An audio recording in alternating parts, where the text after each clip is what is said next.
Hello everyone, Phoenix Knight here. Welcome to the channel, and welcome to the end of March recap. Hard to believe another month has already passed, along with, hopefully, the bug I caught toward the end of the month. Now we're going to recap it all, except for the bug, of course. We're going to recap all the games and the mystical munchies that we made this month. We started baseball testing early with a game of Inside Pitch Baseball.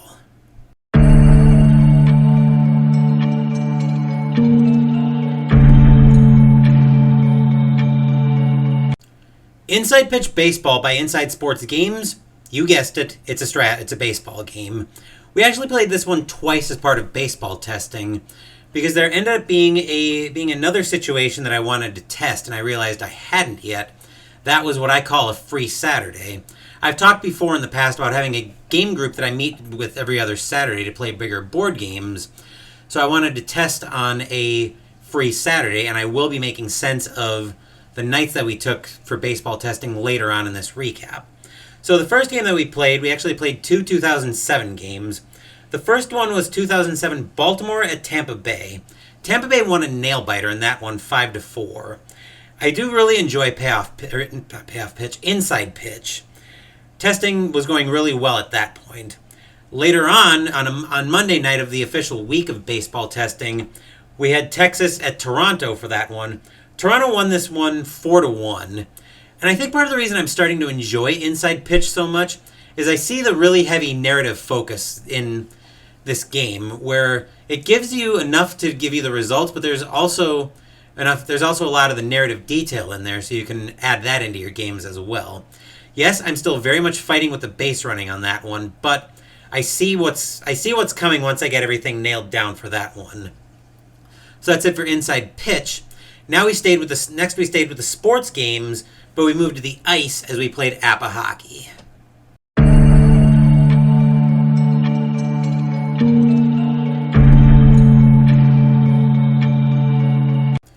Appa Hockey by Appa Games, you guessed it, hockey game.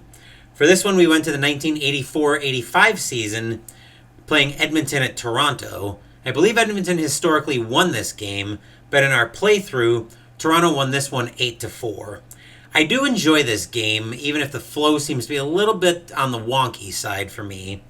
I don't see doing a season replay of this one, though, with a game running a minimum of 3 hours.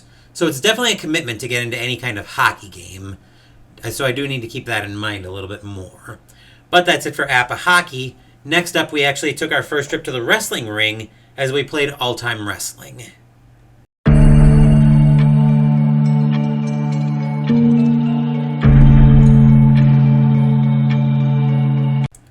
All Time Wrestling by Cation Arts is a wrestling game. It's not necessarily a simulator, though, where you've got several wrestlers from the past, present, and future coming together to determine who the absolute greatest of all time is. For this one, we debuted the game on the channel with a matchup between Andre the Giant, who I was playing, and Kurt Angle, who was our Automa opponent. Andre did end up winning this match, just because of the sheer size advantage over Angle that he had. It felt kind of lacking to me, and I wasn't really all that impressed by this one. I've been a wrestling fan for a lot of years, off and on, but this one just didn't really do it for me. I haven't had a chance to look into some other wrestling games that I had suggested yet, so I'll have to maybe dig into those a little bit more. Next up, we ventured to the skies. To the combat skies for a couple games, as we first played Night Fighter Ace from Compass Games.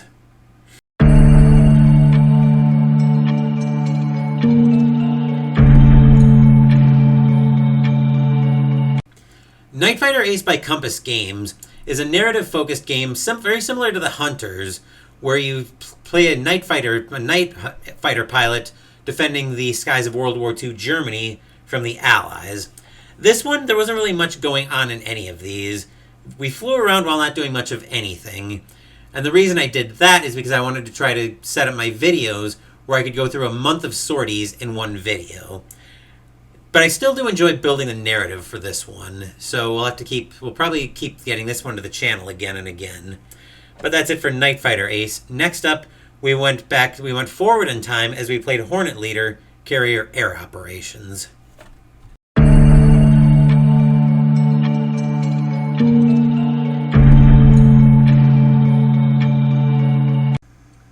Hornet Leader by Carrier Air Operations by DVG is an air combat game in the Leader series where you're building up the strength of your pilots with another very heavy narrative slash RPG focused aspect of it.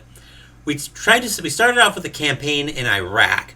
This was a rough mission though. This was one where we didn't have anything go right. I think 3 of our pilots got shot down, and I don't think we managed to recover any of them. So I have a feeling that's another campaign we'll be junking. But I do like what I see with the Leader series, and we will be featuring a few more games in the Leader series later this year. That's it for Hornet Leader Carrier Air Operations. Next up, we ventured to an old favorite as we played Age of Innovation.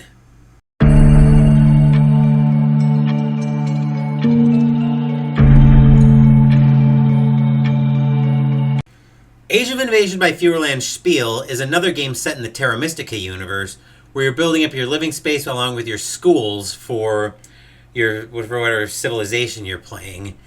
Now, I didn't realize this was the third time that we played the Psychics against the Simpletons, but we definitely ran away with this one, and I will try to get a different faction to the channel the next time I play Age of Innovation. One thing I really like about this game is the varied science tracks there, where you can use those to impact your resources during income phase as well.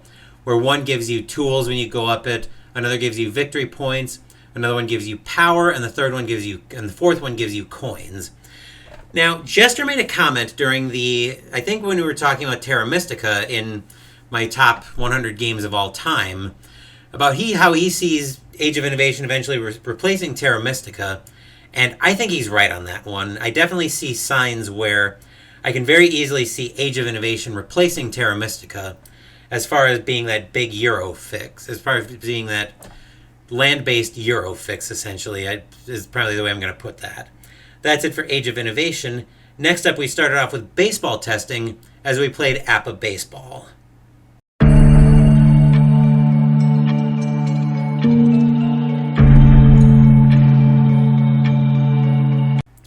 APBA Baseball by APBA Games, another baseball simulator. We had 2 games of this one on the channel. The week before we actually started baseball testing, I had an opportunity fall into my lap where I wanted to test on what I call a free Sunday. I also have a game group on Sunday where we've been playing a lot of Frosthaven. So when a game day of that fell apart, I wanted to do a test on what I call a free Sunday. For that one, we went to 1981 San Francisco at Pittsburgh. San Francisco won a nail-biter 8-7. Testing was going well as of that first video. I'm still not completely sure about APBA. I've been kind of stepping into it a little bit more. But I did enjoy this one. This was a very wild game where we had several lead changes throughout the game until San Francisco finally decided, okay, we've had enough of this. We're going to hold on and win this one. Game 2, which was an actual full Sunday game day, we went to 2004 for this one, where we had a National League matchup between Houston and Chicago at Wrigley Field. Houston actually won that one 5-0 behind a 3-hit shutout by Roger Clemens. I do enjoy this one for the simplicity, but I kind of like having the stadiums factored in a little bit more. I know the Master Game would do that, but I have a feeling that's going to be very intimidating. But that's it for APBA Baseball. Next up, we ventured to another old favorite as we played Dune Imperium.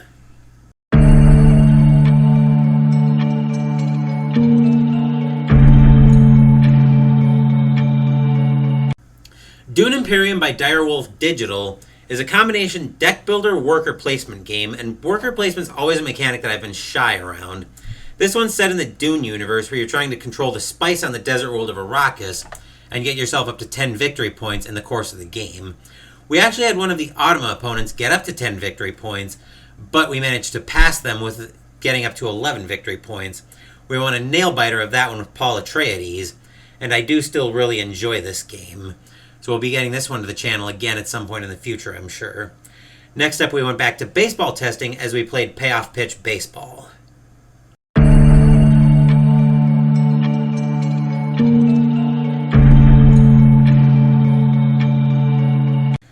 Payoff Pitch Baseball by Sideline Strategy Games is another baseball simulator where you actually have the pitcher card come into the equation as well, and you've got the parks in here as well. So you'll roll on both cards, and then you'll get the result of the at-bat from that. For this one, we went to 1991 with testing, with the Giants making another appearance on the channel, as this time they went to Shea Stadium to visit the New York Mets. San Francisco actually won this game 5-0. I still do enjoy this game, but I don't know where I'd rank them right now in terms of the baseball simulators that I've got in the collection. I do still enjoy this one, especially with the fast action cards.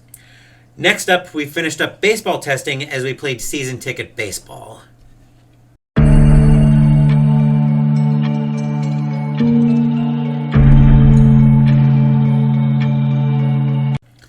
Season Ticket Baseball by Sports Mogul Incorporated is yet another baseball game that, again, has the stadiums coming into it.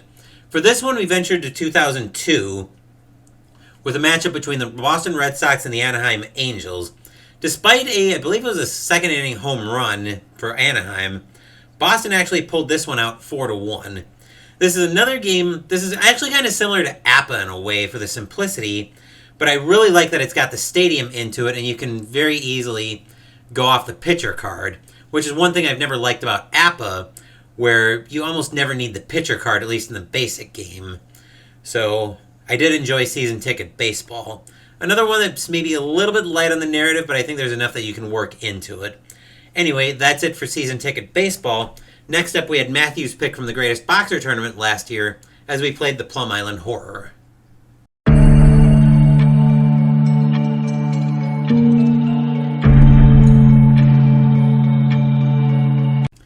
The Plum Island Horror by GMT Games is a combination wargame Euro where you're playing playing factions in Plum Island, trying to save the world basically from the Plum Island Horror. We didn't manage to save Plum Island on this one. We didn't have anything really go right for us, and it didn't help that those lawyers ended up spawning a mutation right on top of us. And yeah, that was not a pretty sight at all. But I did enjoy this game, and I would play it again. So we'll probably be putting that one on the channel again at some point toward the future. Definitely a Sunday game, though. So that's it for the Plum Island Horror. Last up, we had today's video, as we featured game number 2 on my TAC-UP Wargaming list, The Hunters.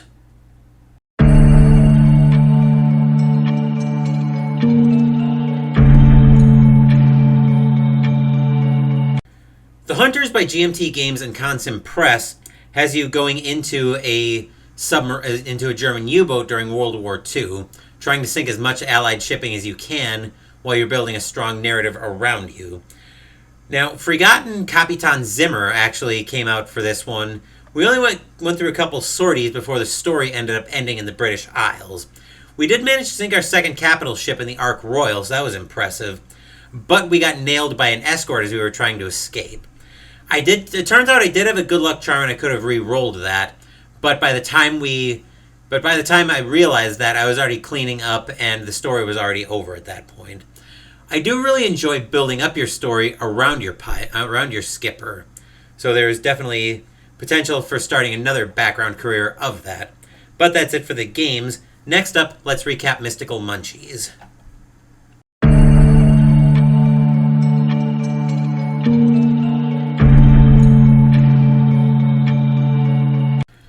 This month on Mystical Munchies, we were cooking out of the official Halo cookbook. Here's how the recipes went.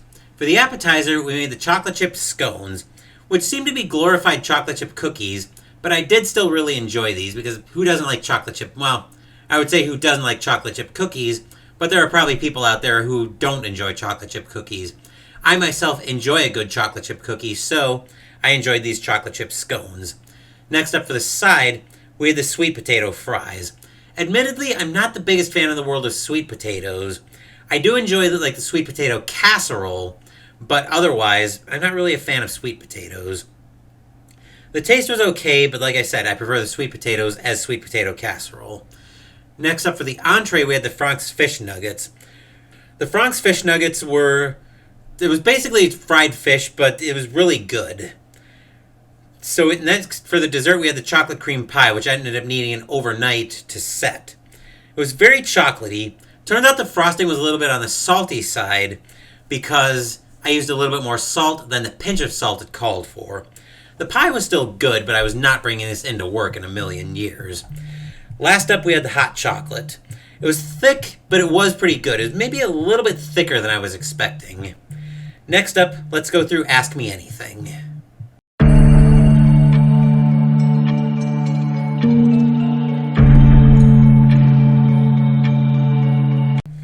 For those of you who are new to the channel, first of all, welcome to the channel.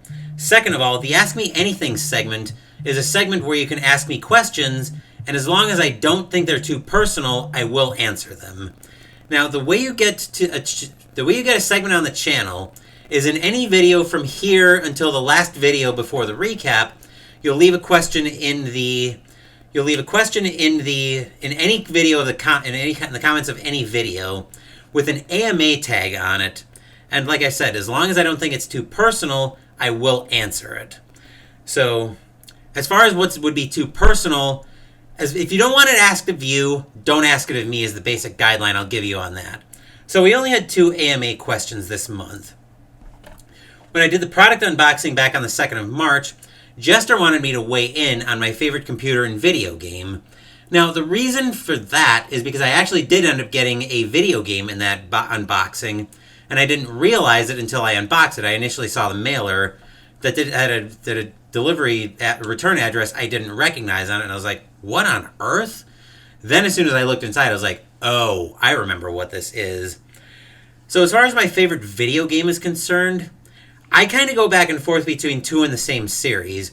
Right now, I'd say my current favorite video game of all time is Final Fantasy VIII. And the game I got from that delivery was actually Final Fantasy VII Rebirth, which is the second part of the Final Fantasy VII Remake trilogy, which I really want to get back into at some point. And then during the Plum Island Horror, Matthew wanted me to weigh in on potentially streaming the monthly recaps. For what he's talking about in the backstory there, I had tried streaming briefly on Twitch, but it ended up not working out for me. But the monthly recaps are probably something I could stream on the channel. The only thing I don't like about that idea is if I have a cough or something like that I might need to cut out, or I hear a buzz, or I see my phone ringing, I might need to deal with that at some point. So potentially I could stream the monthly recaps, but that'll be something I'll have to think about later on in the future. Anyway, that's it for Ask Me Anything. Next up, I want to talk about the baseball testing in particular.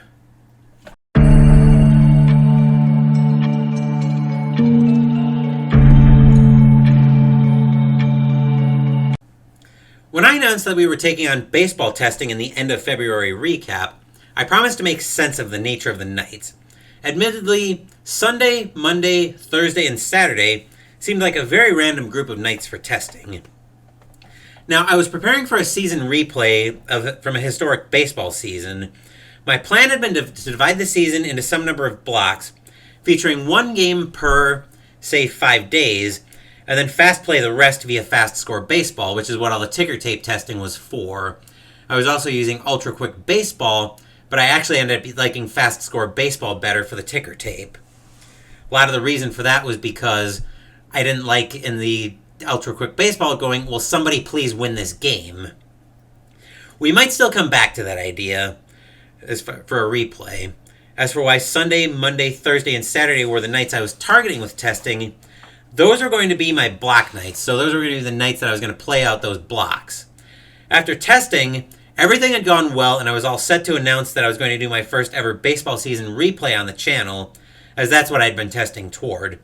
Unfortunately, in the immediate aftermath of testing week, a funny thing happened. It started during the Plum Island Horror video and kind of devolved as the week went on.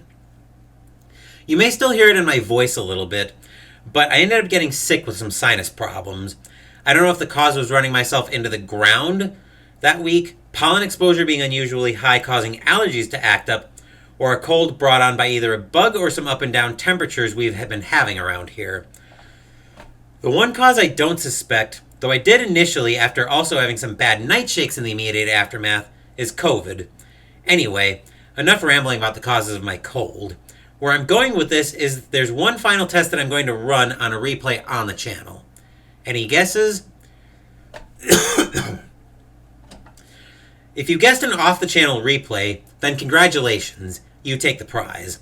I'm still going to do a baseball season replay, but for a final test, I'm going to take that replay off the channel. I think it's most likely my bug was caused by the up and down temperatures we've been having of late. So I'm going to put that theory, along with channel replays, to the ultimate test. My first replay is going to be the 1991 season of Payoff Pitch Baseball. I'll talk about how the replay is going during the end of month recaps, but if you want the story of each feature game, you'll have to join either the Universal Baseball Association VIP Lounge, Solo Gamers Lounge, or the Cards and Dice Sports Board Games groups on Facebook, links to all three of which will be in the description down below. When I get into the playoffs, I may move some of those games onto the channel, and I expect I'll put the 1991 World Series from my replay, which may or may not be historically accurate, on the channel on the intended replay schedule. That'll be another test in the year. That'll be another test later in the year. I may also feature a few random blocks on the channel, but I expect the replay will be mostly off the channel. Anyway, now let's talk about what's coming in April.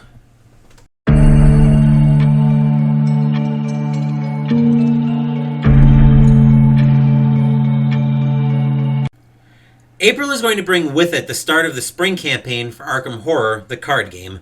This year, we're going to revisit the very first campaign we ever did on the channel as we go back to Dream Eaters. I'll have the campaign intro for that campaign later this week. As for Wednesdays, we're going to have a wide variety of games. First up, we're going to go back to a dice chucker as we play Lucidity, Six-Sided Nightmares. After that, we're going to have our first football game on the channel as we play Glory Days Pro Football from Sideline Strategy Games. Next up, we're going to head back to Guadalcanal for game number 3 on my TAC Up Wargaming list as we step into our background playthrough of Mag 23 Guadalcanal. Finally, as the last game of the month, we're going to have the rescheduled playthrough of Heat Pedal to the Metal. As for Mystical Munchies, we're going to revisit the very first cookbook that we ever cooked out of on Mystical Munchies. We're going back to the Dungeon Meister cookbook with a new batch of recipes.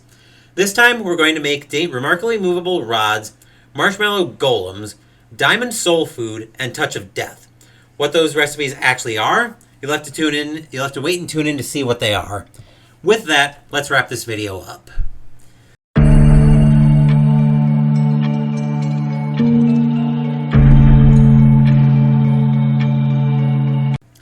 Busy week coming up on the channel. Wednesday we're going to play Lucidity, Six-Sided Nightmares. Saturday will feature the appetizer out of the Dungeon Meister cookbook on Mystical Munchies, Remarkably Movable Rods. And next week we're starting the spring campaign for Arkham Horror, the card game. But I'll announce which scenario we're starting with when we have the campaign intro. Thank you for watching the video. Please give the video a thumbs up and subscribe to the channel. Be sure to turn on notifications so you get my content. Be well, stay safe, take care of yourselves and your loved ones, and I'll be back with more videos in the future. Until then, take care, everyone.